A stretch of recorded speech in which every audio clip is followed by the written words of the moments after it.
Hello friends, नमस्कार। स्वागत है आप सबका हमारे यूट्यूब चैनल पूजा त्रिपाठी में।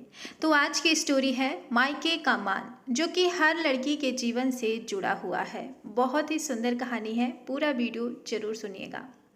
रश्मि बहुत ही सीधे और सरल स्वभाव की थी और उसको जीवन के दांव पेच कुछ कम समझ आते थे। रश्मि को जब देखने लड़की वाले आए थे तो भी रश्मि कुछ ज़्यादा बोल नहीं पाई थी।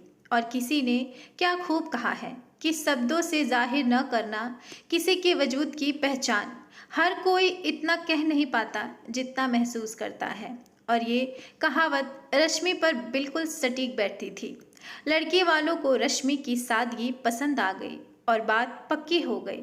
शादी के बाद पहली दिवाली आई तो रश्मि की सास शकुंतला जी, जो बहुत ही सुलझी हुए विचारों की थी, वो बोली कि रश्मि, कल हम बाजार चलेंगे और सुधा के ससुराल में जो भी दिवाली के तोहफे देने हैं वो खरीद लाएंगे। सुधा रश्मि की सास की बेटी थी, यानी रश्मि की ननद थी, जिसकी शादी पहले ही हो चुकी थी। पहले मैं अकेली जाती थी, अब मैं तुम्हारे साथ जाऊंगी। रश्मि सास के साथ गई। वो बहुत बड़े बड़े शोरूम पर उसे ले गई, गिफ्ट खरीदने के लिए और कपड़े लेने के लिए। क्योंकि रश्मि मिडिल क्लास से थी तो वो कभी भी ऐसे जगहों पर नहीं गई थी, तो उसको बहुत अच्छा लग रहा था। सब उसकी सास की इज्जत कर रहे थे क्योंकि वो उनके यहाँ अक्सर आया जाया करती थी। जहाँ ये सब रश्मि को अच्छा लग रहा था, वहीं उसका दिल बैठा भी जा रहा था कि उसके मायके वाले इन सब की बराबरी कैसे करेंगे, क्योंकि दिवाली के बाद भैया दूज भी था और जब उसकी ननद के लिए इतना सब हो रहा था तो उनको भी शायद हमसे उम्मीद हो।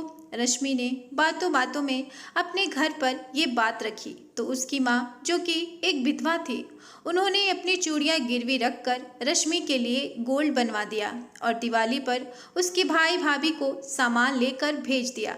सबने खाना खाया और रश्मि किचन में बर्तन रखने गई तो शकुंतला जी ने कुंदन से कहा, यानी कि रश्मि के भाई से कहा कि एक बात कहूँ बेटा, बुरा तो नहीं मानोगे? नहीं आंटी जी, मैं क्यों बुरा मानने लगा, कुंदन ने कहा।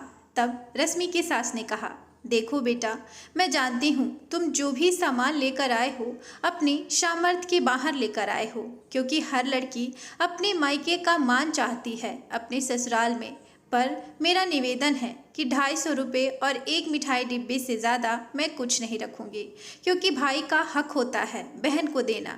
इसीलिए ये शगुन और तुम दोनों का प्यार हमेशा मीठा बना रहे, इसीलिए ये मिठाई काफ़ी है। कुंदन के मना करने के बाद भी उन्होंने सादर और सम्मान से वापस कर दिया सारा सामान, क्योंकि वो जानती थी कि वो सामान उन्होंने अपनी चादर से बाहर जाकर खरीदा है। दोस्तों, सही कहते हैं सब कि प्यार किसी दुकान पर नहीं मिलता, बस महसूस करो तो अपने अंदर ही है। रश्मि रोने लगी और अपनी सास के गले लग गई। तो अगर आपको ये सास बहू की कहानी अच्छी लगी है तो वीडियो को लाइक, शेयर और सब्सक्राइब जरूर करिएगा। धन्यवाद।